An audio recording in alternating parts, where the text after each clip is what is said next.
Good evening, SRA Nation, and welcome to Season 12. Today is going to be a new challenge, aside from being Stanford. We're racing on the surface of the sun, apparently. They're heading down towards the main start line. Maximizing that track just behind, that's exactly what we were talking about, that one corner. So critical to your lap time, you have to send it. Misses the apex curving there by a little bit. Everybody's now bunched up, and you do not want that. Rewind now at the intersection 1 in the spot you really don't want to, but the fight's not over. Still there on the inside, and the McLaren's still not going to give the place up. And we're off and away for SRA.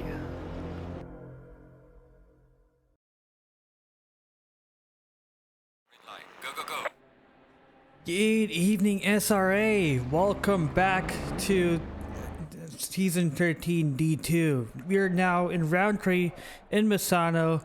We're back after a long 2 weeks of winter break. We had Christmas and New Year's. And now we're back. You're back. It's New Year 2025. Happy New Year, everyone, and welcome back to racing. And joining us in the booth, it's me, Arjun Lakshminarasimhan, with Connor Farrell and Ilpo Ratsalainen. Welcome. It's good to be back after, what was it, like a 3-week break? 2-week break? Something like that. Yeah. A long time. And I didn't touch my sim rig once.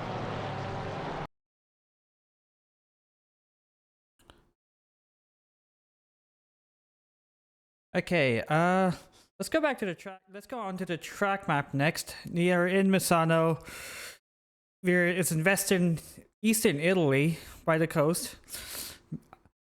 What are you guys' opinions on this track? It's been a long time since I've driven on it, and it's probably fresh of you guys since you've driven it yesterday. What do you guys think about it?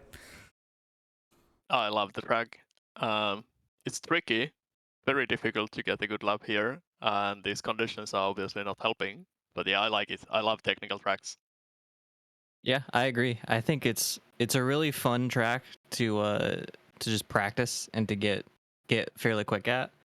It's a little tough to race at, especially if you are not on the lead lap. It's a tough track for blue flags. I know that was a problem, luckily not for me, but for other people in my race last night. So that'll be something to keep an eye on for us tonight. And on that point, because the lap is relatively short and the pit lane is very long, it adds the complexity that while in these conditions undercut would be very powerful, you run the risk of ending up blue flagged because of an early pit stop, and that would be a disaster. So that adds more difficulty. Oh yeah, you guys have any favorite corners? Any standout corners that set this apart from the other tracks? E6. E6, yeah. It's a flat left-hander, after super technical Ford 5 that opens up to T7. I like that part as well. And it is such a commitment corner. You have to send it, and you have to kind of trust that the car will make it. And yeah, it can be very difficult, and it's very easy to pick track limits there. Oh yeah, we've all done this in the past. Moving on to the standings right now. We had our shuffle. We've seen some of our D2 drivers move up to D1. Anton being one of the big unfortunate victims of that. He has been dominant in the first 3 races, but our new leader in D2 is John Laz. And we also have Jason Allen right behind them, only 10 points separating the first 2. With Brian Anderson in P3 and Nick Sand, who had an amazing battle against Jason Allen in Watkins Glen for the whole race in P4. With Josh Damiani and McCrow, the 2 teammates, I believe. Actually, no, wait. No, they're not teammates. Why did I think Josh Damiani was in PLS Racing there for a second? But yeah, we have the Mustangs in P5 and 6 with Paulie Hartman in P7, Eric Boardman Coach in P9, new car, still letting that sink in, with Andre Velasquez in P10, Roy Key in P11 with Philip Dennis Miller in P12, Nico Suave, Brian Ryder, and Donovan Colton and Kurt LeMaitre actually tied with 60 points, with Jared second, Logan Schaefer falling close behind, and then it's all like super close after that, with Adam Santana and Austin Weiscarver with 48 points, Thomas Olhausen and Alex Krochik on 45 points, and Louis Daniel Velez and Ein Byron right behind them with Matt Artem in P26. Moving on to page 2, we had Kevin Kovacs and Matt Stiggs, the two Porsches, followed by the two BMWs of Adam Krolikowski. And did someone want to help me out with P30 there? Paweł Kreska? Kreska? Alright. Not the most difficult Polish name I've seen. But Jay Kraus in P31. Matt Higgs, one of the unfortunate victims of the turn lap 1 incident in Watkins Glen in P32, with Dustin Fickert, Ethan Marvin, Cody Platt, Doug in P36. What's going on with Doug? He's a reigning champion here. He's way far back. And with Joe Sodre, Kevin Rivera, Andy Speed, Caleb Yarrington, Mike Gino, Art, and Joshua Worley with 0 points. Hopefully we see some of them in this race today. And now in the team standings, we had Champion Motorsports with Damiani and Anderson in P1. We also have Michael Schwartz and John Last falling right behind them, 17 points separating. That could change literally this race. You have the first Porsche of Eric Boardman and Kurt LeMay, and then you have the BMW of Ryder and Velasquez, and then we have the Red Eye Racing team of Adam Santana and Coach Chef. Hopefully, these two drivers should be far higher in the Drivers' Championship. Hopefully, we see them back. And Sickness Racing with Matt Higgs and Nick Sand. And yeah, we got Twin Peaks Motorsports, the 296. Champions Motorsports, the other Champion Motorsports Mustang in P8. We have Donovan Colton and Ian Byron. Donovan Colton is, I believe, was he the one of the folks who got recently moved up to D2, or has he been in D2? I do not remember. I can't remember either. And then, I think he's been around. Yeah, considering he has some points logged in, I believe he has been here. And then we have, he was there in Suzuka. I remember him. Yeah. In there. And then we have Jason and Mike Gino in P10. And yeah, that's I guess we spent so much staring at a bunch of numbers for so long. Let's go on to the track here, and we have qualifying underway. Let me fix that real quick. There we go.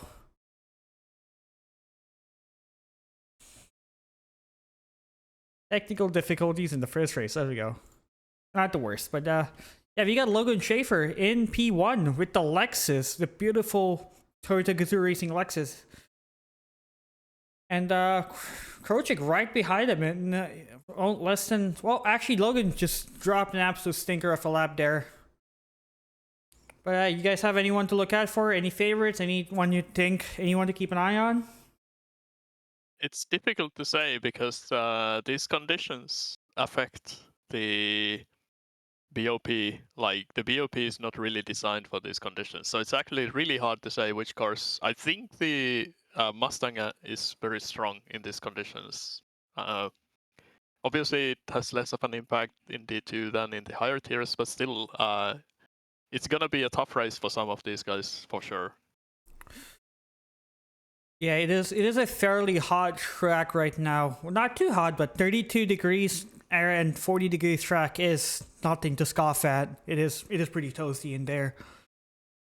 But yeah, tires don't survive for very long. You get, even in this qualifying, I think the optimum strategy is to do 2 runs with fresh tires each. You get like 2 flying laps in each of them, I think, maybe 3. Yeah, I expect the Mustang to be one of the cars to suffer the most from the tire wear, aside from the Porsche. From my limited testing, that is. Yeah, but in quali conditions, it's very strong. Yeah, the one lap pace is super important here because it is a difficult track to overtake, as you guys mentioned. Maybe, but the Mustang is good at that. Oh, you gotta hop on. Sorry, go ahead. It's not an easy track to overtake on, but if you're in a car with plenty of straight line speed, the back straight is pretty long, so there is that. Yep, and you got 𝐕𝐵𝐴𝐺𝐸 actually pretty high up on his delta. He might take pole if he nails the final 2 corners. But yeah, the Mustang is probably quick because Trochik is improving. As he got Philip Miller going P2. Provisional P2, obviously. Provisional P2. We have the gold driver still to go, but I wouldn't be surprised if there's quite a bit of mix-up between gold and silver in this one. Yep, and you also got 𝐶𝐫𝐢𝐳 improving. He's also 3/10 up on his personal best, and he's gonna put himself nicely in P3. And we are entering our closing stages of this race. We are gonna see drivers finishing their final laps soon and starting their final laps in less than 30 seconds. Actually already started. Because of the long pit exit on this track, the qualifying rules are very slightly different, and you're only allowed to start laps until 10:30 remaining. Oh, yeah. Which means this is gonna be our D2 for D2's qualifying, D2 for grid for D2 silver grid for this race with Logan Schaefer in pole for his class with Philip Müller P2 and 𝐶𝐫𝐢𝐳 P3. Porsche is also really good with 1 lap pace, which I believe is also going to be one of the cars that's going to struggle with the hot attempts going into race session. But this means because he has like the top 10 is for silver at least is mostly Porsches and Mustangs. Do you think the Ferraris are gonna fare off better in this matchup? I would love to see them do well. They were not doing very well yesterday for whatever reasons, but we'll see. Yeah, and yeah, none of the silver drivers are going green right now. Maybe Velasquez is, but it's pretty close. He's like a 10th up on his PB at most. Oh, he had a good exit, well, a decent exit of the final corner, though. Yep. Improves, not enough to change position. Well, every position counts here, as now we keep an eye on the gold drivers as they get to. Yep. As they're lining up to start their first laps. Yeah, it looks like 𝐴RC is going to be the first gold driver to begin a hot lap. I'm surprised it's not an admin, but here we are. I don't see Sir Douglas Mitchell in the server at all. I do not believe he's racing tonight. But I see Jason, and he's pretty far back. Oh, you're missing Doug. That's actually pretty sad.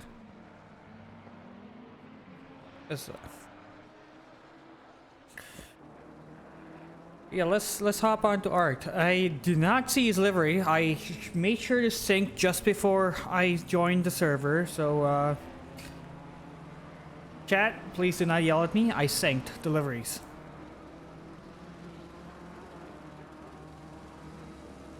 But yeah, but I guess the BMW is maybe a car to look at for as well. And also the McLaren, because we did see a McLaren win in D1 yesterday. Granted, was an interesting race, all things considering. If I remember correctly, the McLarens were very strong in qualifying yesterday. Maybe a little bit less strong in race, although there were external factors in play, let's put it this way. Yeah. And right now, our leader for this in D2 is in a McLaren, so you might see him drop an absolute stinker of a lap and or maybe go in provisional pole. But yeah, I'm surprised we don't really have a lot of McLarens in D2. We have 3 McLarens, 2 in gold, 1 in silver. Yeah, D2 is the Porsche and Ford and BMW and Ferraris as well. Yeah. As John last said, his banker lap, which is right up there in P4, and he's immediately 2/10 upon his PB. Pretty solid for a banker lap. It is. That is amazing for your first flying lap because your tire pressures are gonna be very low on the first lap. Yeah, and speaking of McLarens, we did lose 2 McLarens in gold, as pointed out in chat. We lost Anton Rushevich and Jorge Bocini Riviera to the unfortunate admin meddling of moving up splits.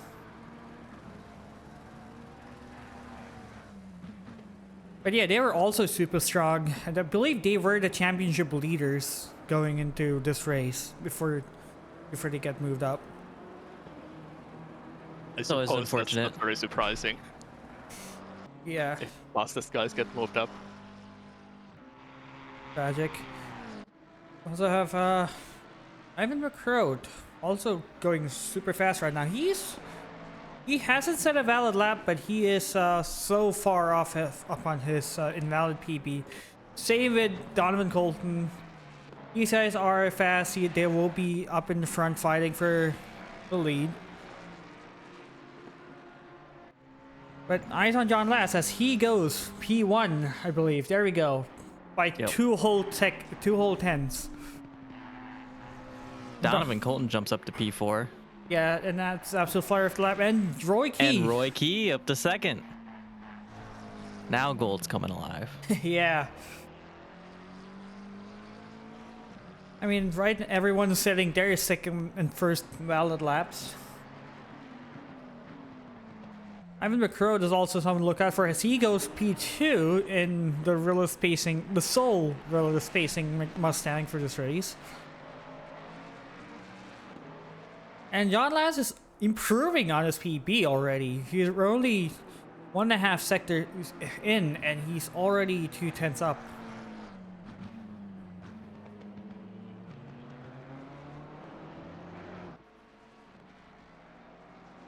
Yeah, we might actually see a domination from John Laz here. So this is my favorite part of the track. It's just a bunch of right-handers because it's all flat, and you just need to set up for this part here. It just flows really well.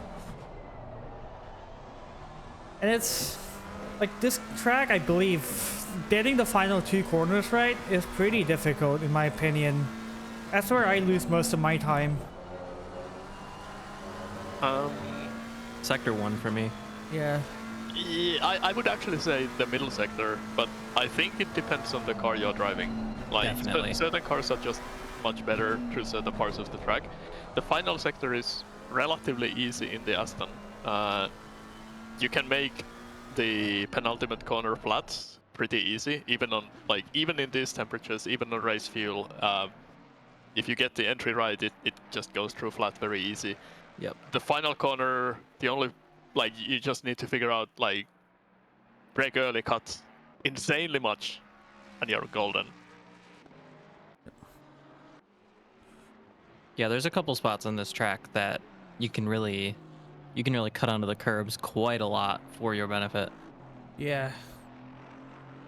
There's a pretty liberal track limits on this track for sure. But sometimes you do get overzealous and cut more than you need to.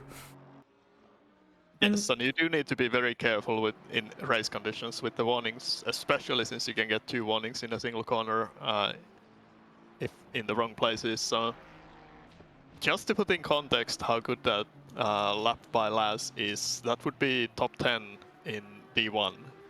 Yikes, Yeah, yeah. 4/10 ahead of P2 is quite something. Yeah, and we're not really seeing a lot of improvement from the other drivers. Our biggest improvement here is Jason Allen, who's 3/10 up on his personal best, which, let's be honest, isn't Damiani is representative about of 2/10 as well. Yeah, but that's two. Yeah, Josh Damiani is he's in P10. 2/10s would put him all the way out to P6, I believe. No, yeah, P6, P6, P7. P5. Unless he can squeeze a bit more, but he's just lost so much time there. Jason, on the other hand, moves up to P9. That's a bit more representative of what he can do. Also have Nick Sound improving. Yeah, a lot of drivers, they are losing time in the middle sector, like you said. Yeah, it's just very difficult to get the perfect run through the middle sector. You have to be so precise on where you brake, where you turn in, how much you cut on the corner, so that you don't bounce the car too much on the curbs when you're on power, because then the TC kicks in, you lose momentum, you don't go anywhere, and obviously the back straight is very damn long. So if you screw up going onto the straight, you just watch that delta, and it's just not a good time. Ivan McCrow did cut into Laz's lead, cut it down to a little under half of what it was. Yeah, but Not quite enough to touch him though. yeah, and that's the end of the qualifying for him, as he has returned to garage. John Laz, on the other hand, he is still trying to set a lap. I believe he is on fresh set of tires, maybe, but then again, he's not improving. But he has time for one more shot at it. He does. But he's not taking it. He's pulling off. I guess he doesn't need to. And right now, I'm looking at Delta now. No one's improving. So I'm not sure anyone reset to get fresh tires. I'm looking at the stats here. I'm not sure anyone did it. Yeah, I don't think so. Several people are flirting with green times, but just not able to hold on to it. The problem is if you do 5 laps on one set, unless you really screwed up on the early laps, there's no way you're gonna beat your time on the last one. Like, it just doesn't happen. Yeah, the tires are not there. yeah, and yeah, that's the end of qualifying, I believe. We have one driver on who's green, and that's Matt Hicks by 1,000. So I don't think we're gonna see any improvements. But then again, I could be surprised. As you see, Jason Allen's he's actually gaining time here.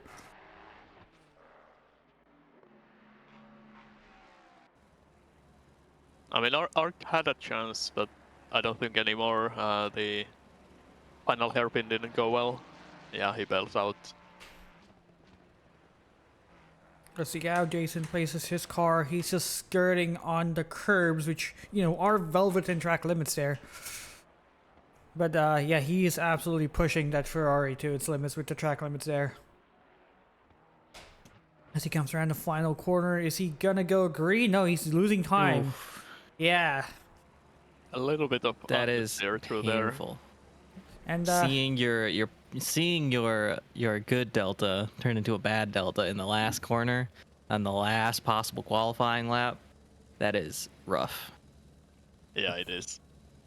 And yeah, that's the end of qualifying. And do we want to do the sponsor break now, or should we go to the grid? I can do the sponsor read. We've Let's got do time. the sponsor read. There we go. All yours. So, a huge thank you to our SRA sponsors and title sponsors for supporting us here at SRA, as well as support from 𝐷ocuMize, a modern business solution for product management. Go to 𝐷ocuMize.com to learn more today. And support from Retro Saga, a North American-based gaming company that provides accessories for your favorite classic systems, including Nintendo, Sega, PlayStation, and much more. Enhance your retro gaming experience today at retrosaga.ca.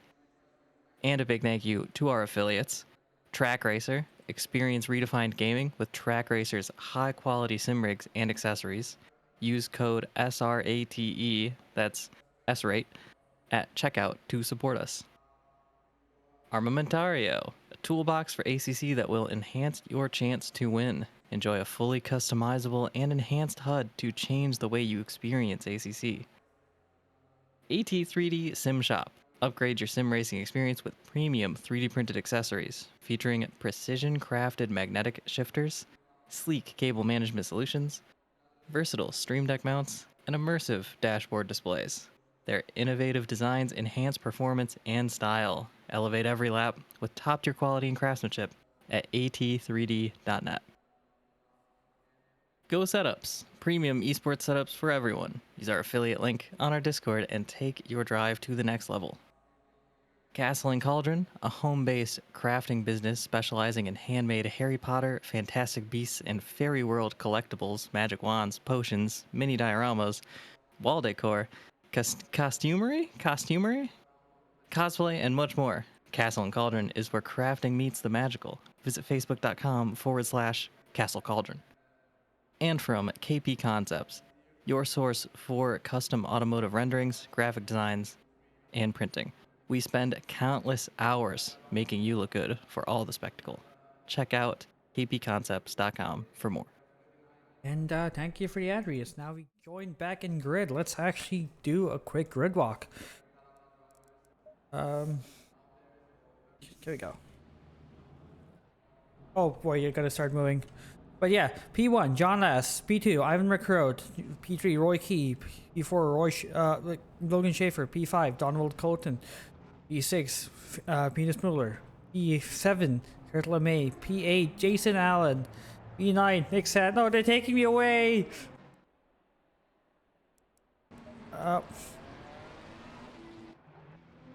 Yep. P10, we have Pro Chick. P11, Josh Damiani. P12, Andy Speed. P13, Alez. P14, Kraus. P15, Art. P16, Sodre. P17, Polly Hartman. P18, Thomas Olhausen. P19, Nico Suave. And P20, we have Joshua Worley. Ooh. I don't know. How close were the qualifying times, by the way? Because I do not recall. I think apart from the top two, I think they were fairly close. Yes, so after the top two, the next, I would say like 5 or 6 were very close. And then also in the mid-pack, there were many times that they were very close. So it's bound to be exciting. Yeah, absolutely. As I believe we do have a pretty spread field apart from the 2 McLarens on the top. Like we do have, yeah, it is a pretty spread field. It's like you can't really say the Mustang is dominating because we only have McCrow and Colton in P5. But the Ferrari is also up there. We also have Porsches not too far back, and you have Nick Sandin in the Lamborghini and Velez in the 2 Lamborghini. So I guess we do have a pretty diverse until like P20, that is, with what cars we have in D2, that is. Yeah, it's pretty decent. I think it's, I don't know the whole situation, but I do know that based on the discussion with some other people, the Aston is really suffering in these temperatures with the BOP as it is. The BMW is not fantastic, but it's kind of okay. The McLaren is really strong, but it wasn't as strong in the race conditions, I think. So it's interesting, gonna be very interesting to see how that plays out. Yes, we have drivers going double file into the final 2 corners.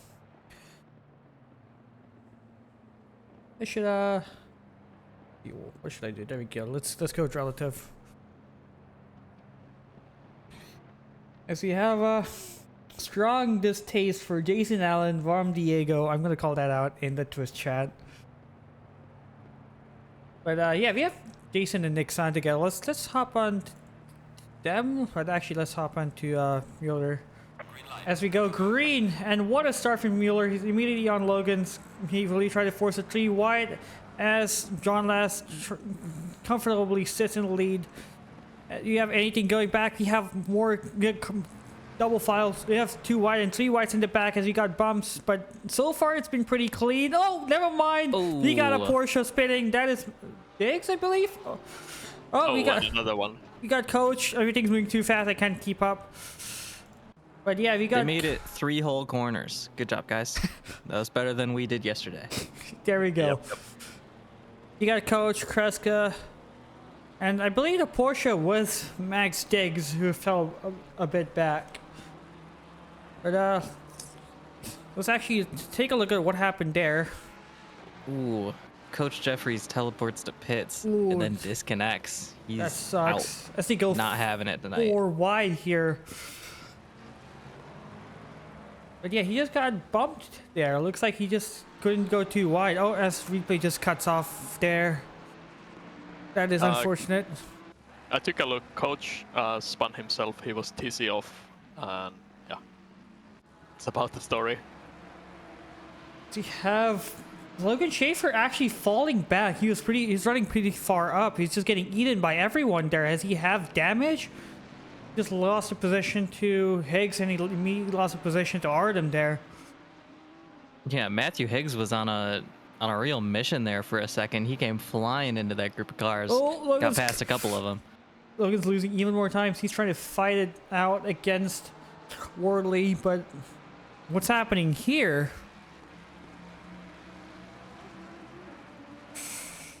As will Wooly try to force an overtake down.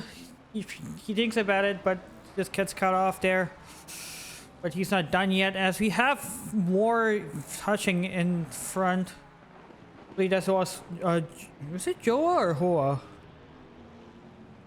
𝐵𝐲 𝐵𝐲? Yeah, 𝐓𝐡𝐫𝐲? Okay. I believe it was 𝐵𝐲. Feel free to correct me in the D2 chat.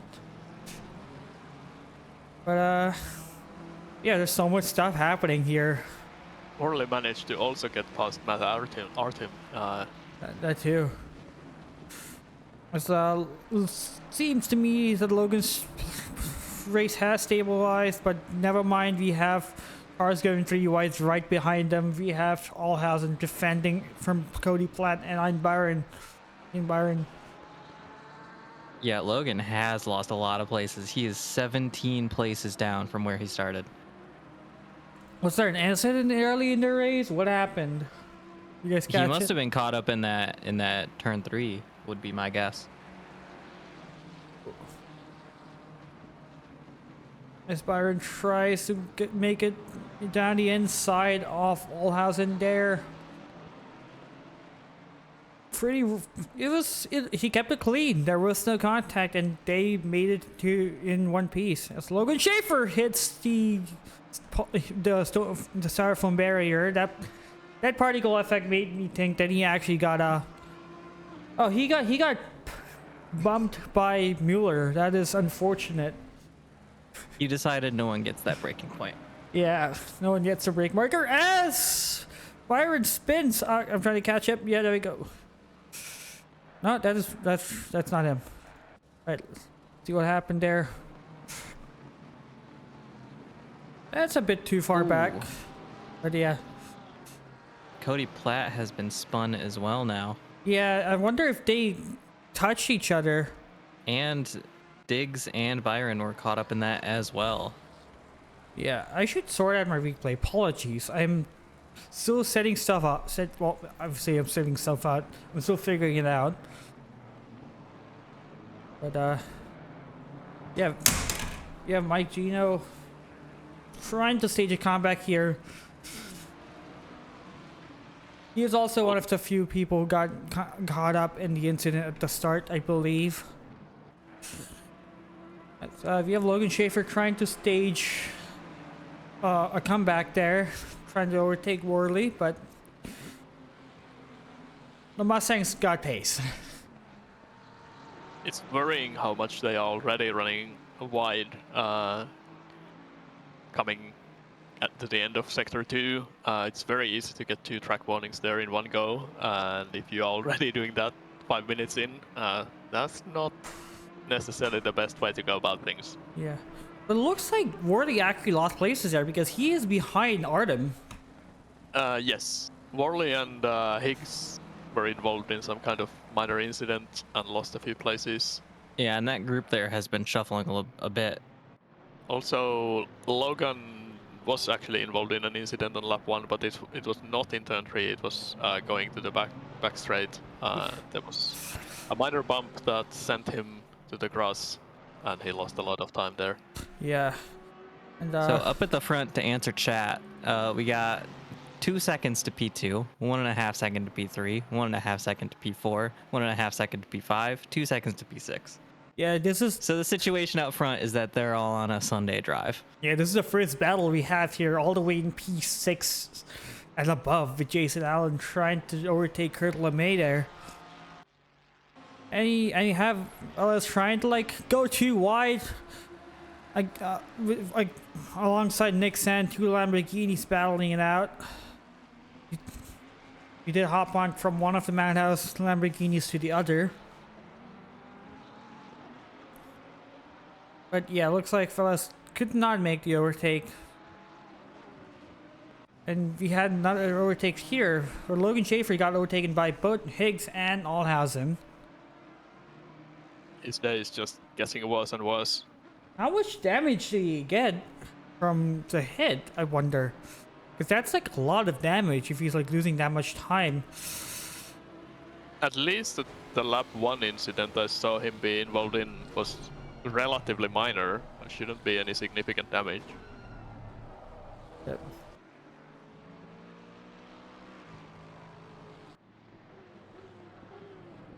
Yeah, looks like things have stabilized. Actually, never mind, they have not. We have Artem and Velasquez going too wide. I believe Velasquez going... Oh wow, they're going so wide off track. Look, going for a NASCAR line there. Is that an illegal move? He got flashing from Artem there as Worley trying to get in the mix there. As he's going to try to take 2 cars in one straight. But Velasquez runs him super wide. What's going on here? This is insane. Yeah, Matt Higgs joins the battle from behind as they all slow down a bit. Yeah. Let's see who can get the best run out of here. I think Worley has it done. The straight line speed on the Stang is pretty awesome. Yeah, as Worley, yeah, I think that's, yeah, he's got the inside and he immediately gets past there, but because I don't think he wants to give that position up that easily as he tries to go around the outside, but Worley just cuts him off. Is that track limits? I don't know, as Martin tries to like capitalize on Velasquez running. Artem and Higgs both slip through. Yeah, but he fights back against Higgs, gets a little tap. This just got a bit of a bump. I think he got pushed wide there as... Wow, that's so far off track limits. We got drivers flashing each other. We got Velasquez flashing Artem after Artem flashing him. These drivers are fighting hard. They're not... Yeah, they have no chill here. I have a feeling the stewards are going to be pretty busy after this race. Lots of these kind of like relatively minor bumps, but one can always argue that they were pushed off the track limits and illegally overtaken, so there might be some discussions after the race. Yeah, as you got Matt Higgs could a pretty nice dive bomb on Velasquez. We can just call it a Max Verstappen pass and move on. Well, Max Verstappen, yeah, I mean, that's fitting, considering the last few races, as Damiani's getting past Jason Allen there. He actually lost the position for a moment there, but then got a much better exit. And then Mustang straight line speed and full display here against that Ferrari. Oh, but way too wide on the exit. Yeah, and I don't think Jason is gonna back down here, as he's gonna hug up the inside, but I don't know if he has the ability to get past him. And that's the first track limits drive-through, Logan Schaefer. Oh. Taking it immediately though, that's an interesting No, strategy. wait, it's not drive-through. Wait, he's a drive-through, but he's pitted. Oh, he's called it. T disconnected. He called it, yeah. He said, "I'm not serving that drive." That is definitely a race to forget for him after an amazing qualifying on pole in his class. Just have that race unraveled that quickly for him is super unfortunate. Yeah, that is very unfortunate. Oh, we got people going too wide here too. We got 𝐂𝐨𝐦𝐩𝐿, and 𝐂𝐸𝐴, as 𝐓𝐵 closes in that gap. That's super deep. I like to call that the Sebastian Buemi special. At the same time, Kreska back in 25th, he just got past Marvin. Yeah. Going into turn, I think that's 6. I can't remember. 5 and 6. Yeah, we have a lot of battling here. Ian Byron also staging a battle against, staging a comeback. He was running 𝐓𝐵 pretty and far up. 𝐳 are side by side again. Yeah, 𝐳 braked a little bit too late for the corner, and 𝐳 was immediately pouncing on it. Couldn't get the drive out from there, but good try. Yeah. And we got more battle here as well. This battle's still going on. The battle for P19. Worley has opened the gap to Artem. Yeah, Worley is now on the bumper of 𝐳 because 𝐳 is losing time fighting 𝐳. Yeah, and looks like 𝐳 actually opened up. Well, they're all losing time as well. But then again, every position counts once you mess up qualifying. But you have to like pick up the pieces in the race. You do have to be a little bit smart about like not fight every lap. Only take opportunities where you can actually make it work, because losing time against all the other cars obviously is less than ideal. Yeah, as Max Higgs got past Artem there, as 𝐷𝐿hausen tries to go around the outside of Velasquez. These two are not friends. You have a car stop. That's Ethan Marvin. What's happened here? Oh, he just drops the car there. Ooh, did not pick up anyone. There you go. Yeah, that's a spin from him. Maybe maybe did he bump the curb, or did he get on a power too early? I do not know, but that's not really a place you lose traction. Our top 5 has actually had a couple of people slowing down and compressing the gaps. P3 is now relatively close to P2, and P5 and P4 are also not quite Sunday drive distance away anymore. Yeah, and you have Roy Key actually within half a second off Ivan McCroat. Yeah, his last lap was about 4/10 faster than McCroat's. So I wonder if McCroat had a bit of an incident last lap, if he just took a corner wrong somewhere. Or if it's tire that's causing issues for the Mustang. But you're only 15 minutes into the race, so I doubt that's a factor at play here. Our team is about to lose another position. 𝐷𝐿hausen is right on the bumper. Yeah, so is Paulie Hartman on the bumper of Andy Speed as he dives it down the inside. And they touch, but yeah, looks like Hartman got past Speed there. I wonder if Speed's gonna try giving a dive bomb, but no, maybe he is. As the Porsche straight line speed in this case, he is gonna have the better exit over the Ferrari, but Ferrari is gonna try keeping ahead of the Porsche. But Speed has the inside there, so he's gonna use that to just close the door on Hartman here. Not quite get it clear there, and them fighting really hard is giving Arc the chance to catch up. Yes, so Well, and unless my eyes deceive me, Arc gave him a bit of a flash there on the straight too, so he's actively trying to distract them. Well, I mean, you never know. Maybe he's just telling them to stop fighting so all 3 of them can go faster.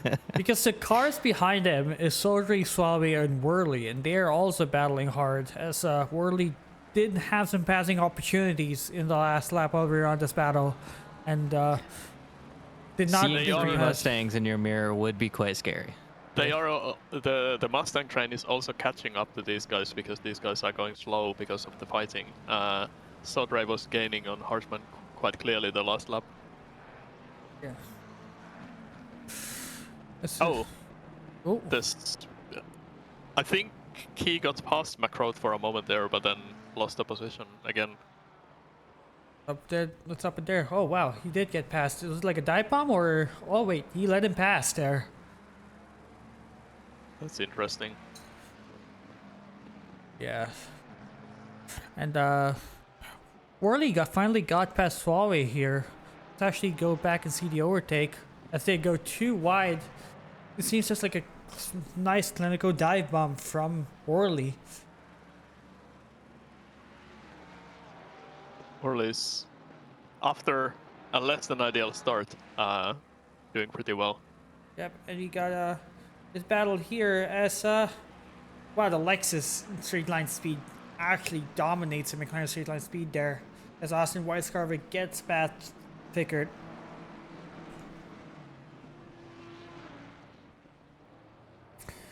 And never mind, the McLaren is past the Lexus again. But yeah, this battle is not done. It's far from being done. Looking at the biggest winners and losers, the biggest loser at the moment is 𝐷𝐸𝐺𝐻, who is 9 positions down, and the biggest winner is Pickard, I have no idea how to pronounce that, who is 11 positions up. 𝐷𝐸𝐺𝐻 is also 7 positions up. West Pickard gets a bit squirrely on the exit there, and 𝐲𝐻𝐵𝐺 gets past. We also have more battling here between Paulie Hartman and Andy Speed. These guys did exchange positions a couple laps ago. And Colton has joined the fight for P2. They are not quite at striking distance of each other, but they are relatively close. Meanwhile, Laz is just running away. Oh yeah, and yeah, also Josh Damiani here, trying to battle for peace. This battle has been going on since the start of the race. He had Jason Allen initially right behind Kurt LeMay, but he's fallen back.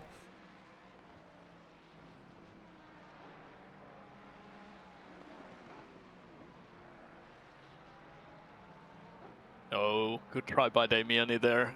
Almost got the run. Oh, and he's going for it in turn 1 anyway, and made it look easy.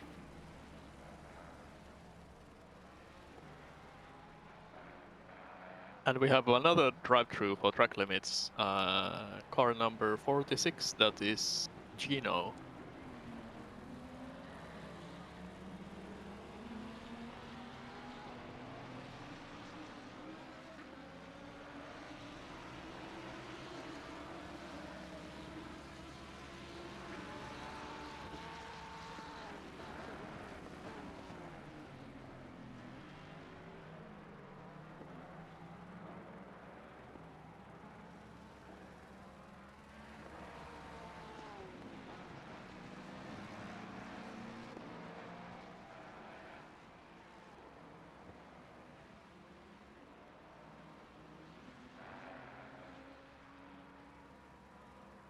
Let's see.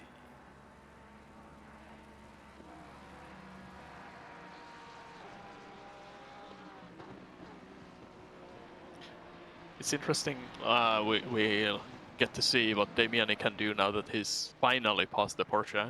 It can be quite frustrating to be stuck behind someone going slower than you want to go. Yeah, I got to be in the Porsche's position last night down in D5. I realized with about, I don't know, 7 or so laps left in the race, I looked at the map for the first time in a minute and realized that there was a whole train of cars that just couldn't get by me, and I was like, oh, I'll lead this train. I'm fine with that. Something happened to Krauchik, and he's gone into the pits. Yeah, he RTG'd. I think he must have had a crash or something, but I didn't see what happened. But yeah, it's... I would say it's not impossible to overtake on this track. This is not like some other tracks where it can be literally impossible, but it's also not very easy, especially if you're not in the car that's fast in a straight line. Although it's quite interesting that Damiani didn't actually overtake on the straight, even though he's technically in the car that should be better in the straight line. Yeah, you took him in T1. Yeah, I think although though that it- 𝐷𝐻𝐈, I think it's not- 𝐷𝐈 was like kind of gave up the position a little bit. I think he broke a little more than he would have normally. Right, but I think it kind of started in the final corner. 𝐷𝐻𝐈 didn't get a really good exit there, and 𝐷𝐻𝐈 kind of was already going for it a little bit there. Of course, they do have every reason to fight, because the scoring, even though they are in different classes, the scoring goes by overall position. So unless you think you're gonna lose time too much, you still do want to fight the drivers from the other class quite hard. Right. 𝐷𝐚𝐽𝐻𝐾OLTON has gone into the pits as well. I do think this is an actual pit stop.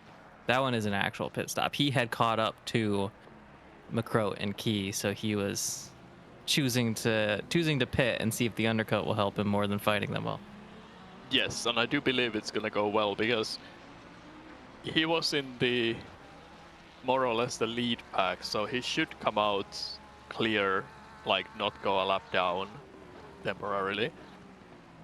Because that is the risk if you try undercutting here, is that you end up blue flagged and then you lose a ton of time letting everybody by. I do believe because he was so close to the leader, he should come out well clear, and the tire advantage is quite significant in these conditions. So yeah, I do think it's gonna work out at least temporarily, but the interesting part is whether he's gonna be able to hold the position if he gets it near the end when the tires start dying.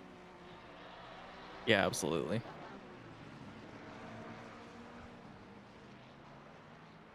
𝐷𝐻𝐈 made a mistake. 𝐷𝐻𝐈 getting back close.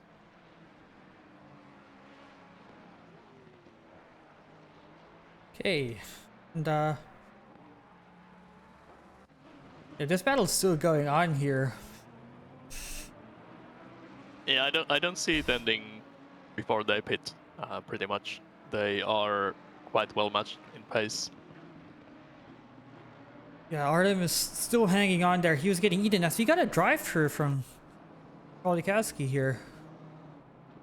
Did I miss that? I didn't see that either. Another track limits. Oh yeah, as yeah, we're now entering the pit cycle. I guess it's time. It's been 37. It's 37 minutes left. It's been like 24 minutes to restart it. As Ryder's also in the pits, I believe. As they're actually stopping for tires and then gonna do drive-through, I believe. So, as an interesting data point, the fastest speed trap speed of anyone in the race is 𝐸𝐸, who is even faster than the Lexus. Not by much, 1 kph, but that is still interesting because the Lexus is generally the straight line speed monster. It is also interesting that 𝐸𝐸's top straight line speed is significantly, like, at least 2 kph faster than any of the other Mustangs. Yeah, it kind of makes sense though, because the Lexus has a slower acceleration, but it makes up for having the highest top end, which in the straight, it kind of evened things out between the Mustang and the Lexus. Right, and I suppose the straight is not quite long enough for the Lexus to actually, like, start winning again.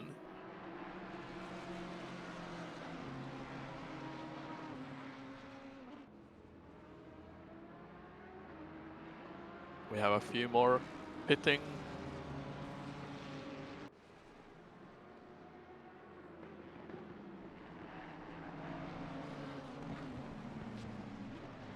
Now, unfortunately, there are some people who have pitted who are now blue flagged for in front of 𝐷𝐻𝐈, and that might mix things up, because even if they do let 𝐷𝐻𝐈 go, which they might not because they are fighting each other, 𝐷𝐻𝐈 is still probably going to lose a little bit of time, and it's going to be all about where and when you make the overtake happen.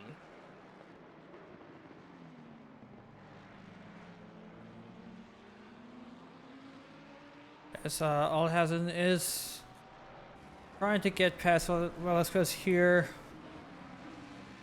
Or is it? And in the background, our team loses yet another Ooh. position when Hicks gets by. These guys are fighting at full elbows out. As Colton is in the pits, I believe, or Colton's lost places. Is he pitting? Yes, he pitted already.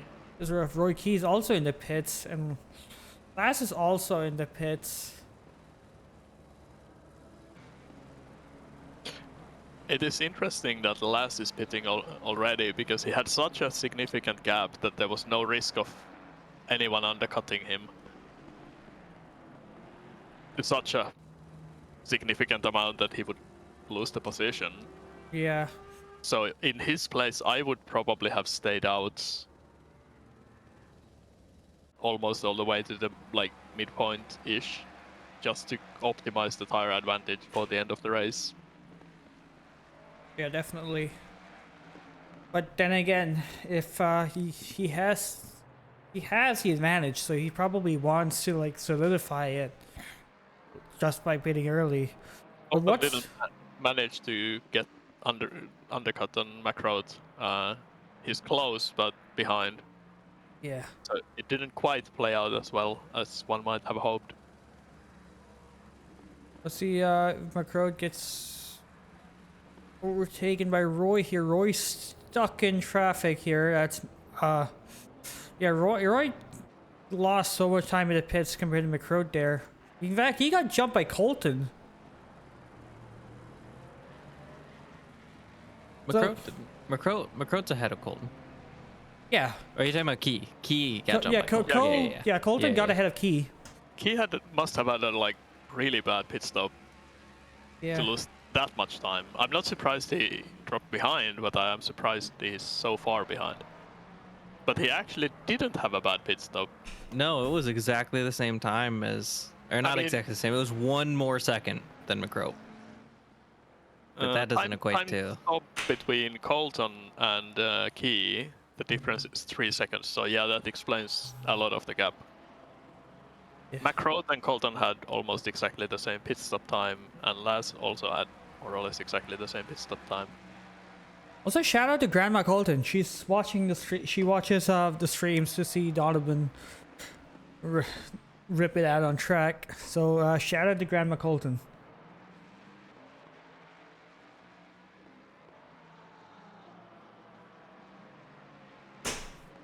Damien is staying out long-ish compared to everybody else. I'm surprised that people are pitting so early, although I think there's a lot of matching what the guy in front or behind is doing just to make sure nobody gets an advantage.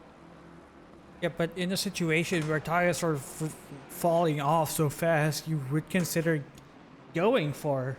Yeah, but then they are just gonna fall off even worse at the end of the race.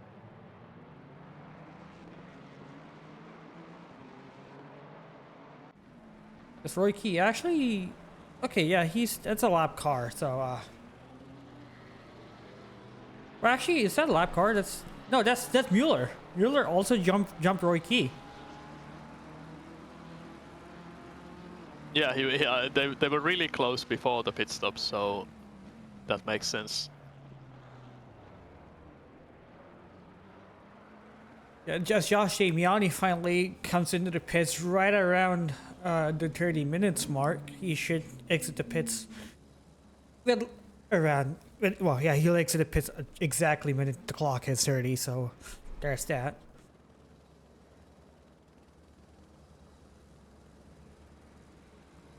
And you also have Mike Gino here, Jason's teammate. That's the team name you're going with? You're gonna get Jason all the glory?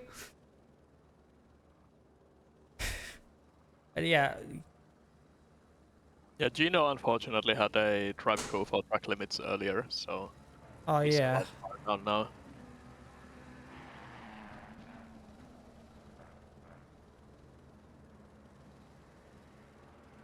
I do believe Damien is gonna come out close behind Colton.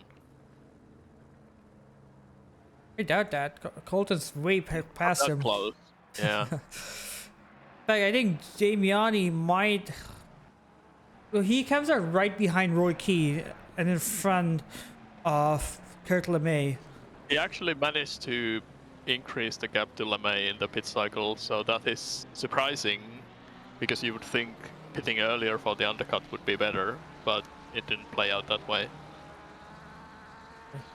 And it's surprising how much he managed to undercut the Porsche. I don't know if that's because of a slower pit stop, or if the Porsche's tire was that bad that Mustang and old tires was actually. But then again, I think it's probably, yeah. 𝐵𝐸 had fresher tires.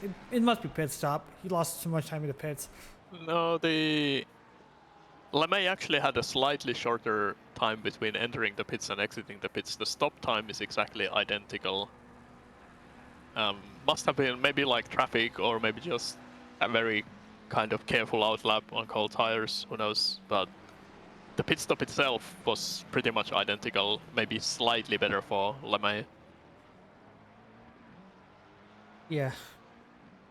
Oh, I see now. Yeah, 𝐕𝐸 lost 5 seconds in the pits. Well, 4 seconds in the pits. To, Yeah. Which, you know, 4 seconds is a lot.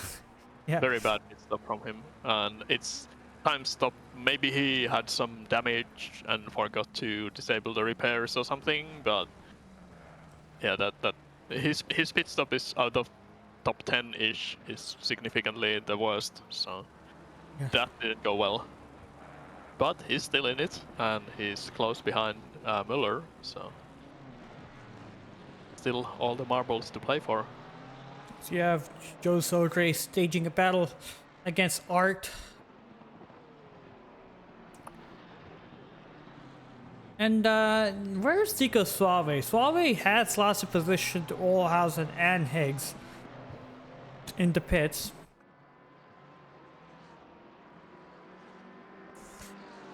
But yeah, this is our closest battle here. Battle for P13. Yeah, Arct is quite close to Kraus now. And so very close to him, so. I do believe 𝐕𝐵𝐵 lost the or the position to those cars because he stayed out longer. The actual pit stop direction is pretty much identical between all 3 of them.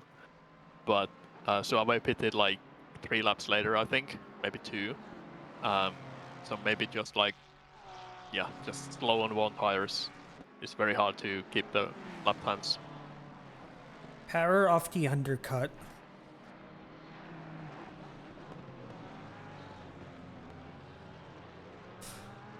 And yes, I was expecting Sorry to dive bomb me there, but he kept it off. Sorry very nearly ran into Arc there and had a very bad exit as a consequence. Yeah. Which is gonna pull 𝐷𝐸 closer to the battle. Yeah, a battle he was already in and got out of, and now he's back in again. It's interesting to note that 𝐷𝐸's pace after the pit stop is quite not where he was earlier in the race. It's not bad by any means, but he isn't quite matching the drivers he was matching earlier, at least not so far. Obviously, he's only been out for 5 minutes, so the tires are just about coming up temp now. But that said, he is going faster than the cars ahead of him. As Artem also got past Velasquez here. Velasquez losing, yeah, I think he came out the worst from the battle, because which I'm pretty sure he had a lot of damage from all the door bagging earlier in the race.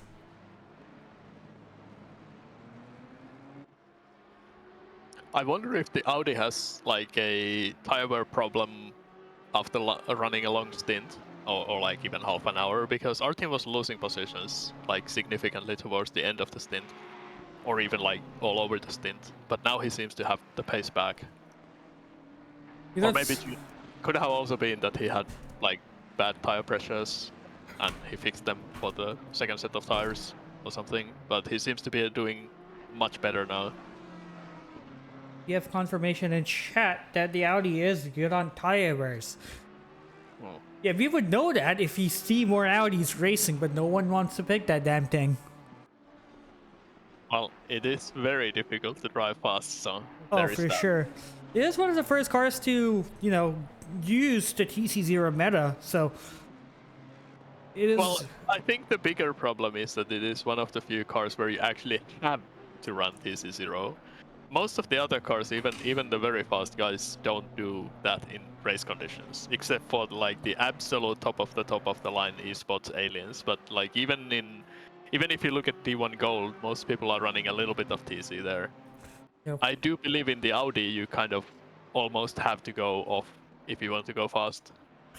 Yeah, I wonder what TC is he using?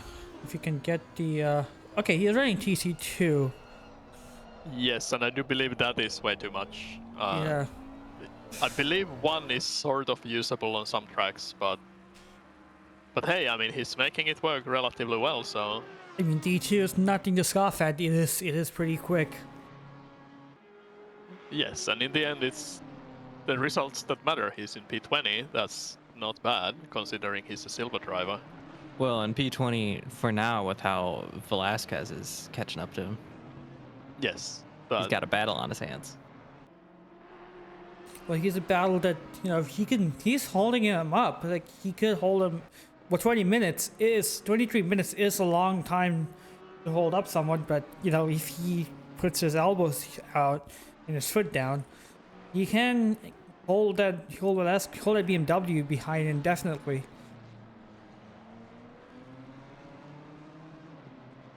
Damian is getting really close to Key, but it is gonna be very difficult to overtake. Yeah. And Damiani's also on a fresher set of tires too, so it's not like he can actually use the tire advantage to his leverage there. Yeah, Damian has 2 laps pressure tires. It probably doesn't make a big impact yet, but it definitely, about 10 minutes from now, it will be a very noticeable difference.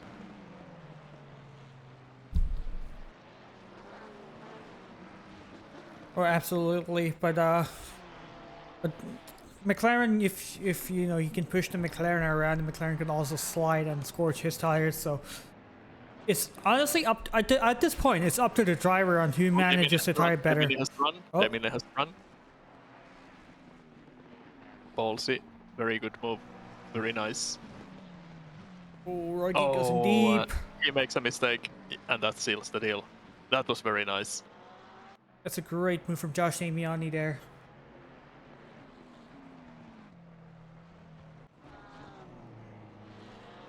That's the, Almost an inverse from how he got around 𝐵𝐺 as well. yeah. Well, that's to show that you can actually overtake on this track. Not easy, but it's super doable. We have seen a reasonable amount of overtakes, and I do believe we had quite a few in D1 yesterday as well. On the topic of overtakes, Worley has caught up to the train of Kraus, 𝐷𝐸𝐻𝐻, and 𝐳𝐸. And there's actually, there's also a lapped car in front of the train. Let's hope it doesn't mess up things here. Did Speed let Hartman by? Because that seemed too easy as of an overtake.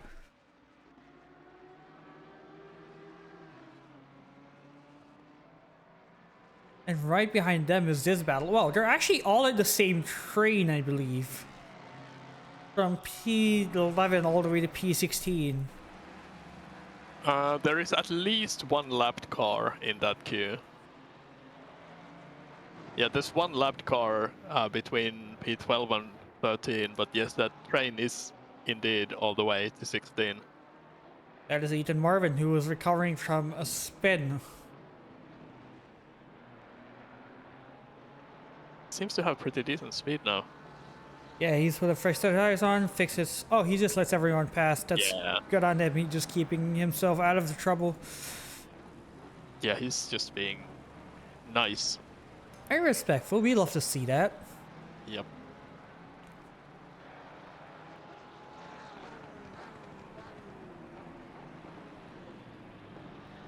As now they get super close. There's a little bit of a difference in the way some of these drivers take a line into some of the corners, which can be quite scary. And some of it is obviously because of like different cars as well. Like some cars are better at just going very deep, very hard on the brakes, and some cars require braking earlier and taking a more kind of rounded shape in the corner. But it does make it very hard to see. Oh, that's a mistake from our. That's just gonna let. Well, actually, no, it's not done for 𝐓𝐿. He actually has to. He's now had to win this drag race, which it's easy for him. He's in the inside. He's got a hard top end. And yeah, being on the inside also means that your line is shorter, which helps you get ahead if you are fully alongside there. Yeah. And look at Worley's also trying to like capitalize on Arc being out of shape there, as he got super close.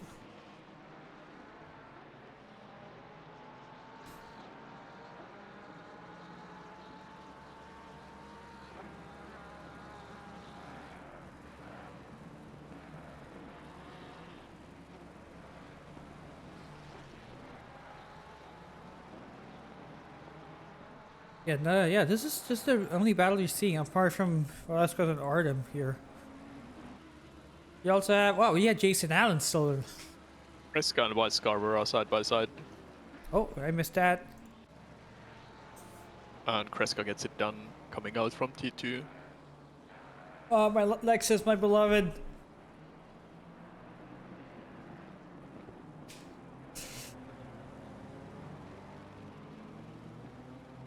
Yeah, I imagine Lexus not being a fun car in super technical tracks. As they go super wide there, that must be a warning. You would think Lexus isn't that fun on these tracks, but it seems to do surprisingly well. So, who knows? I haven't tried driving it on this track, so I can't speak for that.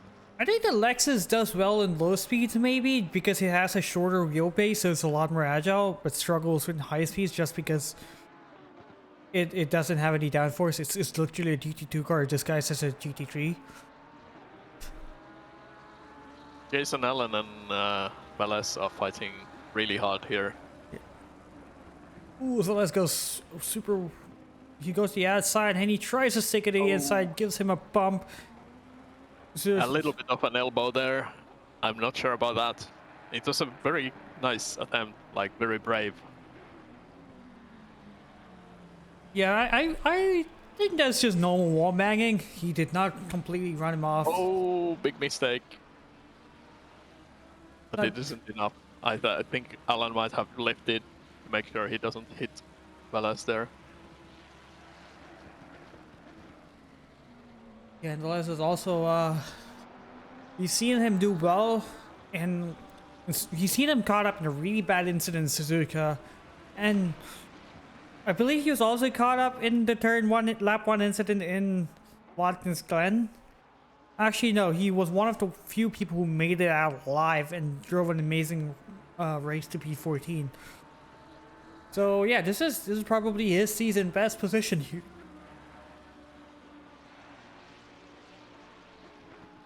It's great that he's finally having a good race. Yeah. Going on to Josh Worley here. He's still on the bumper off Art. He's not letting that BMW rest.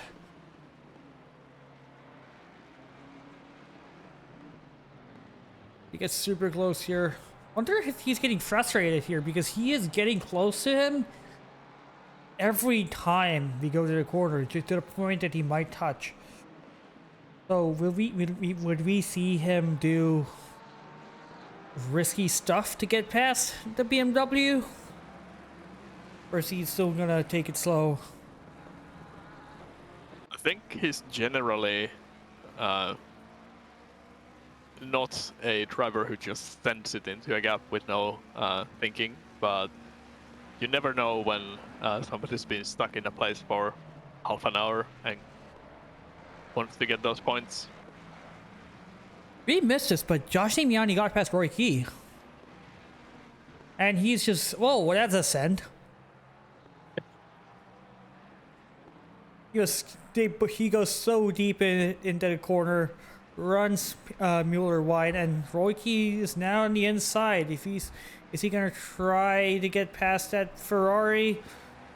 Looks like no, Mueller has the advantage, and yeah, he defends P5. Ferrari is surprisingly good on the straight. You wouldn't think it's that good, but it is actually pretty good. I think both the Ferrari and the McLaren are equal on the straights. Oh, that's a big mistake by Muller. I'm not sure whether it's the conditions change the straight line speed quite significantly. In your typical 22-ish degrees, the Aston is significantly faster than the McLaren on the straight, but in these conditions I noticed that it is barely faster. So it depends on the car how the engine power reacts to temperature changes. You would think some of the turbo cars would do better, but they don't always do better, so it is complicated. Let's take a look at. I'm gonna check the top speeds of these. Oh, we got some battling going. Our soldier gets past Speed just after Kraus got past him. So out of curiosity, the top speeds for Key and Muller are exactly identical.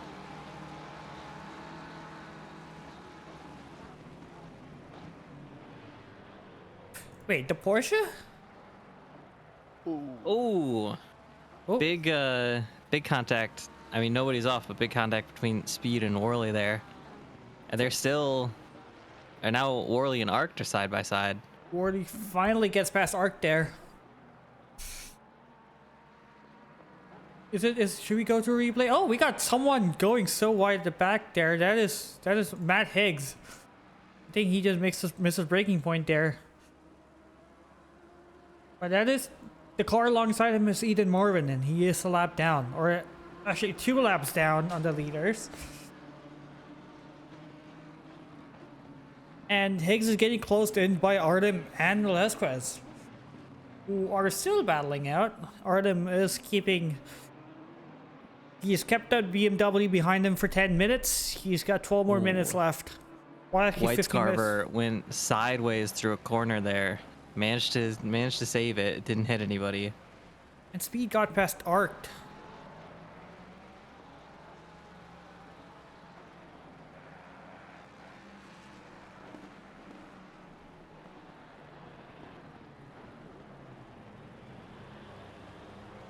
And he's like, Arc is still getting past Speed there. I think.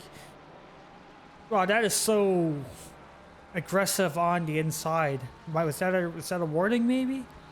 I mean, you can cut that so much, but how much can you cut it? Macroad had an absolutely awful lap on the previous lap. He lost half a second to Colton and almost a second to Damiani. They are coming together into a fight now. You gotta keep an eye on that there. The three Mustangs who are surprisingly running so high up, even going faster than the McLarens, which we thought would be faster, given their tire advantage. But apparently not. Mustangs just have the sheer power of brute force and American V8. So let's go get super close to Artem there. They both go super wide. But yeah, it looks like that no move was done there. As it looks like McCrud actually opened the gap up to. Oh wait, never mind. So this overtake has been done as Artem goes super. He loses control of his car there and nearly goes into the barrier. I hop off these guys for 1 second, and this happens. Damian is absolutely on the bumper of Colton now. Yeah. Damiani also has the tire advantage there. He's gonna. Oh, that's a super aggressive dive. He bumps him, and I believe he's yielding the position because, let's face it, that is an aggressive dive bomb. That was quite a send. It could have maybe worked. Just like a very minor change would have made all the difference. But alas, we get more battling. And this is the battle for podium place as well. Colton gets really loose. Oh, he gets super loose there as 𝐉𝐸 tries to get past him, but Colton goes super deep. But yeah, looks like 𝐉𝐸 just gets past Colton there, and 𝐕 is right behind him. He's trying to capitalize on Colton's being out of shape there, but looks like Colton got stabilized. All of this crazy fighting has slowed everybody down so much that Muller is now right back with them again after his little mistake earlier. It's true. Colton's last lap was at 37, and Josh 𝐉𝐸 did 36. Yeah, that is how bad it is when you're fighting someone. So that's why you have to be a little bit mindful and only fight when there is a realistic chance of it working. But honestly, oh, as 𝐕𝐸 goes super deep in there.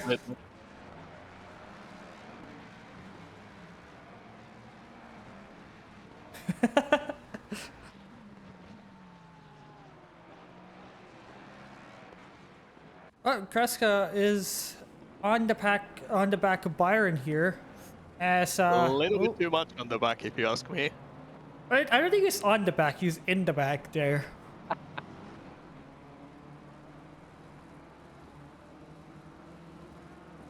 But yeah, Byron is one of the front runners. As 𝐲𝐻𝐵𝐺 got his drive through for track limits. Is this his first or second? I do not remember. I do believe it's his first. Yeah, but we did catch him live on stream abusing the track limits, so. But yeah, it is super unfortunate, the track limits in this track. It's super easy to get, and in a 60-minute race with this close of a split, it will break your race.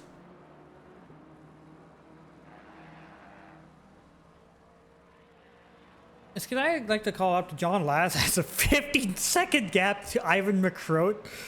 We knew he's going to dominate from his qualifying pace, but we did not expect it to be this much. Yeah, his best lap is also quite impressive.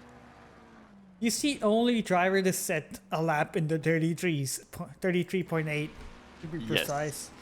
That's D1 time.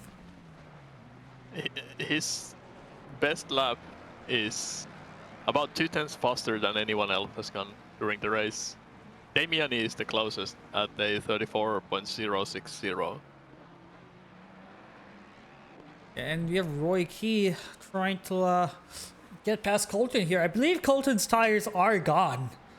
He has lost so much time to 𝐉𝐸 after the overtake. Well, I say so much time. It's only been a second, but that's a lot of time. Velasquez just got past 𝐓𝐽𝐳. Give him a little bit of bump. Well, I don't know if there was contact, but 𝐓𝐽𝐳 went wide. Yeah. Just for context, how crazy that best lap by Laz is. That is about the same as a top 5-ish best lap in D1. That's insane. Yes. Did the admin move the wrong driver up to D1? I do believe his average laps are not quite as good as the top 5 in D1, but still, like, he's definitely very fast for this division, and he would do very well in D1 as well. Yeah. John Laz to D1 confirmed. Oh, there was a hard lock coming out from the final corner. What happened here? It looks like just dropped it on the curb and just lost it. That's just too much throttle BMW boost lag. When it finally spools up and you get all the power, yeah, it just goes. Yeah, and I believe has so much damage from hitting that wall. Another driver is also, along with Byron, who's way far behind where they're supposed to be, is Brian Ryder, who we have seen in D1 last season, I believe. Believe it or not, but Ryder is 9 positions up from where he started. Yeah, I don't know if he's just not feeling it in this track. But yeah, it looks like our tests were pretty damaged car because that closing speed was pretty insane. it was a pretty significant impact, nose first into the wall. Well, and then I think he underestimated how close he was to the wall because he hit the gas to spin himself back straight and just went right back into it. You can see how, I mean, there's a carbon livery, but you can see how battered that front bumper is. It's just a matter of when for Ryder to get past, but he's also going to lose so much time to Byron, who got past while Arc just trying to get up to speed. As Arc just, I believe, just runs wide there. I think he's just let him past. Didn't want to upset the battle too much. Is he going into the pits to fix it? No, it's unwise. It's only 4 minutes left. He's just gonna stick it out. It's like 3 laps, so, and the pit lane is very long here, so you just take the pain and take whatever positions you can get. There are still points to be had. Yeah, and this battle has gotten bigger. You now have a battle for P4 to P8. Gavella's on the back. He's closing in the 𝐵𝐻𝐺 there. That's just about a second. Actually, now less than a second to 𝐵𝐻𝐺. And you have this battle also going on between Orly and 𝐳. These two have been battling it out since the start of the race. 𝐳 got away and Worley close back in. As they got into more battles, held both of them up. Yeah, they have been going at it pretty much most of the race, I would say. Occasionally, maybe something has split them up a little bit, but... Well, they're back together.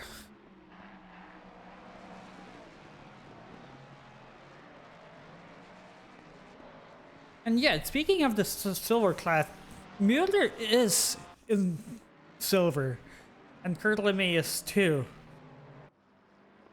Yeah, the silvers are doing really well in this race in general. If you look at those two, and then P11 to P16 are all silver drivers.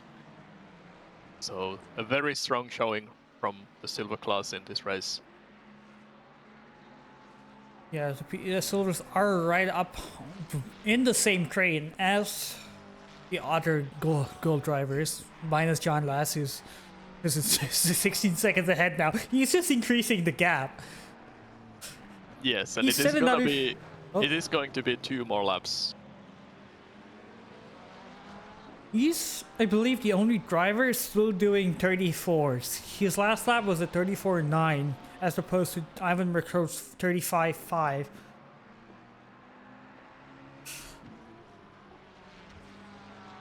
Damien is catching McCrode quite significantly, 4/10 on the previous lap, but it might be enough. There's 2 laps, he's catching half a second per lap, the gap is just over 1 second. He's gonna be at least very close, and McCrode has absolutely no margin for mistakes now. Any mistake and Damien is gonna be right there.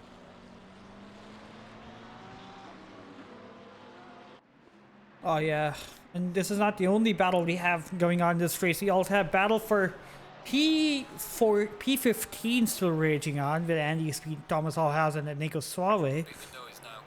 As we now down to the final minute of the race. Wonder if this is gonna, John Lass is gonna start his final lap soon. Unless he stops and waits, which I think he might have the gap to do it, but I don't think he's gonna do it. He's a racer, he wants to race. That was so deep from Nico 𝐕𝐴𝐻 there, but this means that Allhausen managed to get alongside Speed as they start bumping. Allhausen gets slowed down and 𝐕𝐴𝐻 tries to hug it down the inside. He has the inside from Allhausen being on the outside from Speed. Now it's a drag race between both of them. Well, that's good for Speed. They'll slow each other down and give him a much safer gap. As he speeds away from them as these two go side by side. And Nico 𝐕𝐴𝐻 gets past 𝐂𝐨𝐦𝐩𝐿 and stays ahead of him.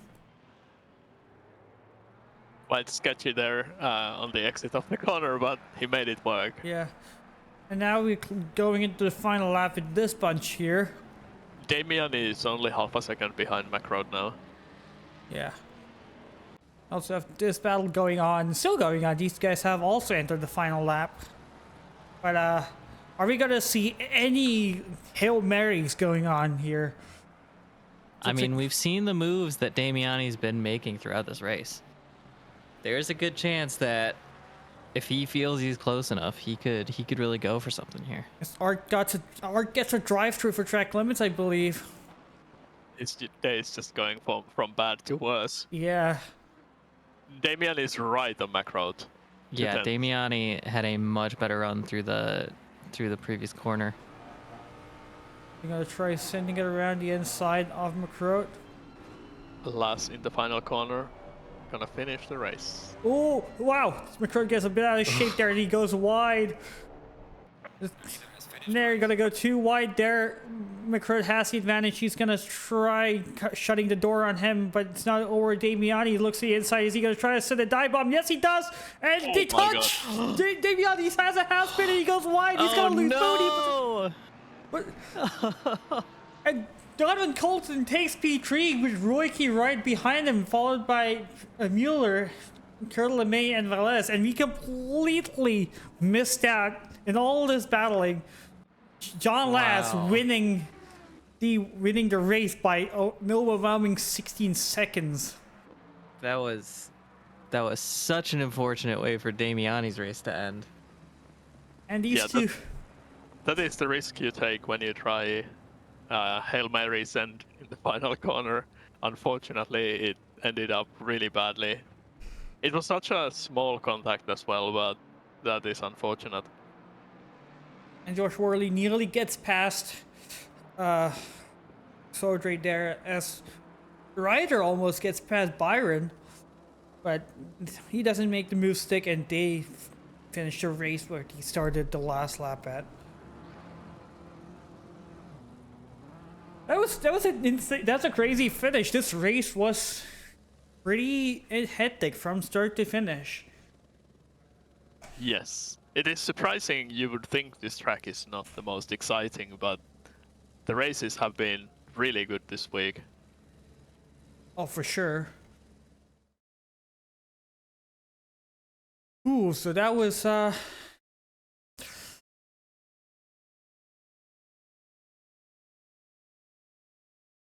but that was D2. What do you guys think of the race? I mean, non-stop action. What else can you ask for? Oh yeah. I need to catch my breath after that. I kind of yeah, that Hail Mary send from Josh Damiani was yeah. I mean, we knew it was coming. But it didn't expect it with this outcome. Well, it's also a little bit surprising that there was no defense because it was so obviously coming, but maybe it felt like that there wasn't time to go defensive before the overlap happened or something. I don't know. It is very unfortunate that it gets decided like that, though. Oh, for sure. So we see the top 3 drivers in the race chat. Time to go abduct him. Where do you want to start? Do you want to start with Colton? He's our and work our way to the leader, the winner. Sounds like a reasonable plan. Okay, let's abduct Colton. Donovan Colton, you are in the broadcasting booth.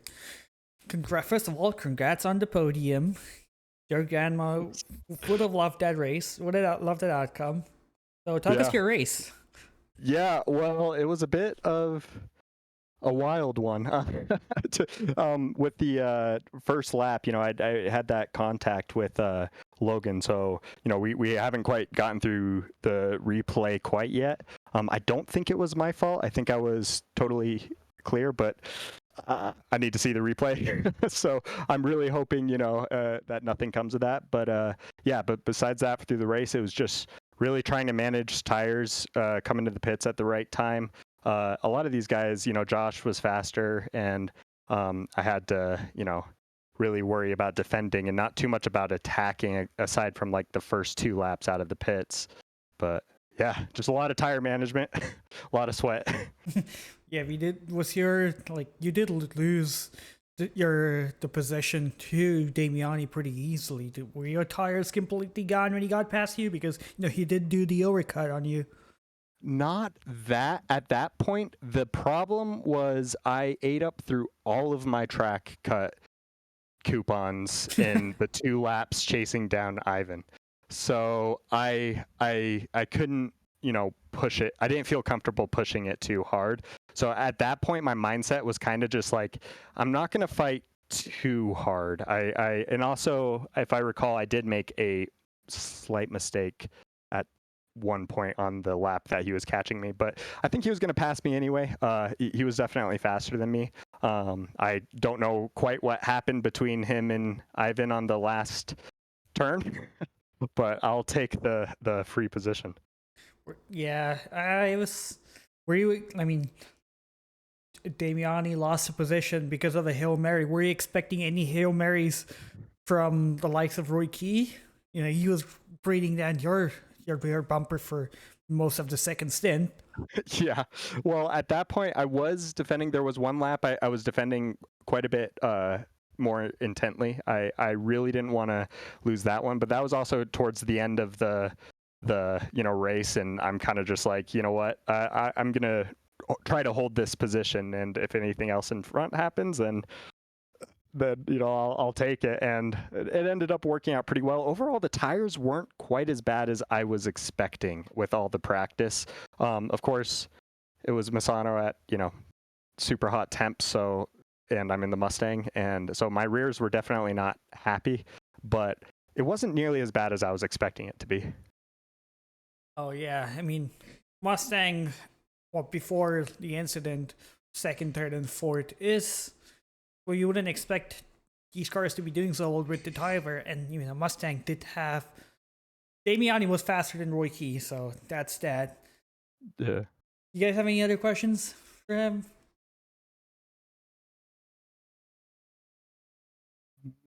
I guess not. I guess Yeah. Well, I'll here. Let me give out a couple shout outs. I want to shout out my mom because it's her birthday today, Ooh. and so shout out to my mom and happy birthday.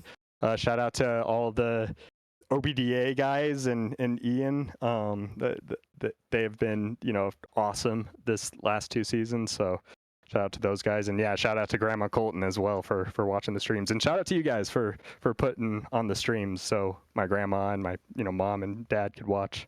Thank you for putting on the show. And also, because you also need to give a shout out to, well, I say the support squad. Apparently, you had a bunch of race engineers in this race. So, yeah, I did have a fair share. Yeah, Anton. Yeah. I gotta give a huge shout out to Anton. He was a huge help with you know, keeping me up to date on everybody else. So yeah, that was really nice to have. I didn't ask him to do that, but super appreciated his help there. Yep, and yeah. Any final words, guys? Do we send it back to help him look at the turn 1 incident? Yes. Yeah, you need your race review. You need your race review. Yep. Thanks, guys. Congrats again, and happy birthday, Mama Colton. I'll move you down. And that is our podium. That is Donovan Colton, who is P3, and moving on to P2. I believe that's Ivan McCroat, right?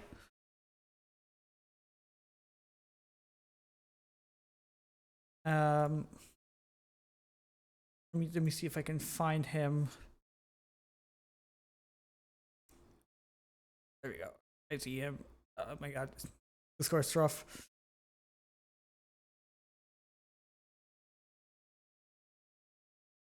Ivan McRoad, you're in the broadcasting booth. Welcome. Hey guys, what's up? Firstly, congrats on your P2. Yeah, thanks. I don't know if that one's gonna stick. Oh, really? We'll see what the stewards say. I had contact with Damiani at the in the last corner of the last lap, and he got killed. So I still managed second place because it didn't really do anything to my car. Anyway, I feel bad. I don't know what the stewards are gonna say. Thought I left it. I don't think they're gonna put that on you. Yeah. I don't know. I wouldn't put it on you either. Yeah, we don't want to make any promises, but that looked like a dive bomb. We'll see. When you go for a bold move right in the at last end. corner, then you take the risk. Yeah. So, But otherwise, it was pretty uneventful race. I did the best I could with kind of my lack of ability to keep my tires in check. So by the end, I fell off hard. I mean, you did do pretty well. Like, you built up the gap early in the second stint, and even Damiani got behind you. It was only a gap where you can pass with a Hail Mary. So I think you did pretty well, all things considered. Yeah, I'm curious what happened because Damiani qualified like quite a few spots behind and then made up insane ground, right? So he's clearly faster than his qualifying would indicate. Curious what happened for him there.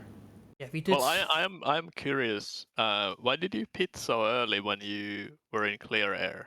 Because I feel like when you're in clear air, you would want to go like as close to 50-50 as possible to optimize your average lap time. I feel like you're right, but the way that I look at it is the first few laps are going to be potentially fighting and taking some risks when it comes to like the health of your tires, just to stay ahead and do whatever you need to like make some positions and whatnot. So I tend to drive like that.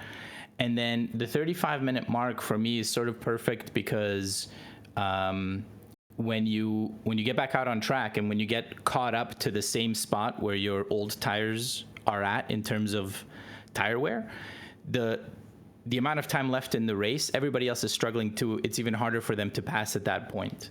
And so that's why I did it. I just didn't I didn't realize just how bad mine would fall off. Yeah, okay. I mean, I guess it kind of makes sense. I wouldn't do that personally, but I can see the thinking behind it. Yeah, I could have done another 2 laps before pitting, but I don't know. I'm all right with it. That part of the decision was okay. I tapped the wall a little bit when I went into the pits. That was nice. I had fights. I had a fight with Key. He was definitely going faster than me in the first stint, and I think when he made a few moves that where we had contact and he like gave positions back and whatnot, like super respectful dude. But I think when he pitted, he must have repaired his damage because he came up like quite a few spots behind me, and then he never could like come back from that. Yeah, he lost significantly in the pit cycle. He was the only one in top 5 who had a slow pit stop. Yeah, I wonder if he messed it up or if he repaired. I assumed he repaired. Interesting. Yeah, well, it could have been a bump. It could have been a lot of damage. We don't know. Could have also just missed a pit stop, missed pit box, and that just slowed him down. True. Yeah. But yeah, congrats on P2. You guys have any final things you want to ask him? I got nothing. That was a good P2, a solid performance. Thanks, guys. I appreciate it. Fingers crossed I can manage to do that again sometime soon. I've not seen a lot of podiums, but D2 is so fun. It's gonna be good regardless. All right, great. Thanks for putting on a show. Wish you good luck and thanks, guys. Good show. What I was saying, I wish you good luck for I guess Nürburgring, was it? Yeah, Nürburgring, and Yep. Yeah, I hope you can keep the momentum going and get a win. Yeah, that'd be nice. I would really appreciate that. But have you guys seen Laz out there? Like, what am I gonna do against that? I'm sure you're gonna watch the recording of this stream, and you're gonna hear the comments we made about him. Yeah. I saw him run when he ran his fast lap, like 33.9 or 33.8 or something. That's like basically what I'm qualifying at, and I'm like, ban him, get him out of here. I don't want to see him again. Yeah, but I don't know. He's not gonna get moved up to D1, but yeah, you got any shout outs for this I don't race? want that. Yeah. Yeah, shout out to my partner Doug, but he couldn't make it, which is unfortunate. I think he would have done well on this just because the Mustang, I don't know, feels like it was pretty fast here. Too bad he couldn't make it. We all miss Doug. Hopefully we see him back. After all, he is a reigning championship with D2. Of course, the rest of Pillars Racing as well. Lots of support from those guys. Spacing. Good guys. I'll go. And that is our E2 finisher, Ivan Rickshire. And now we move on to our winner, John Laz, who I did not see in the... Yeah, I think he's left. Yep. Yeah, he might be hiding from us. Yep. John, if you're watching the stream, get back on. If not, all good. You just keep your secrets to yourself. But yeah, I guess that's it. That is season 13 D2 round 3 at Misano. You guys have any final thoughts about the race? What to look forward for Nürburgring? I mean, this was a banger of a race. Lots of good fighting, lots of trains going on, everything. Let's hope Nürburgring is gonna be as interesting as this one. And it's gonna be even more interesting because it's a wet race as well. Oh, that's gonna be fun.